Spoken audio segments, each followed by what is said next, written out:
সেইদিনা আছিলে 2017 চনৰ 7 ফেব্ৰুৱাৰী, মানে আজিৰ দিনটো চাওঁতে 8 বছৰেই হ'ল। মই আকৌ 6th ছেমিষ্টাৰ, লগতে 2 হুইলাৰ্ছ কোম্পানীটোতো কাম কৰি আছিলোঁ। মই কামলৈ যাব লৈছিলোঁহে, হঠাৎ ফোনটো বাজি উঠিল।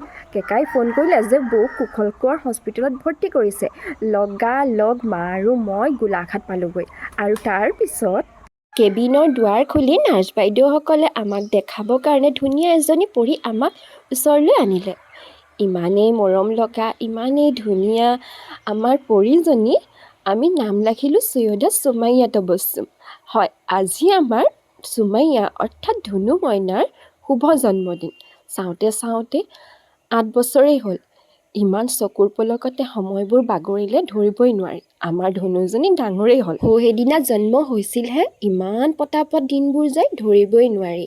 লকডাউনৰ সময়ছোৱাত ধুনু মইনাজনী মোৰ সৈতে বহু দীঘলীয়া সময় কটাইছিল। ইমান যে মনত পৰে সেই দিনবোৰ। ফুটা নুফুটা মাতেৰে কোৱা কথাবোৰ আজিও কাণত বাজি উঠে। সেই সময়ত তাই আকৌ এটা মোৰ খেলনাৰ পুতলা।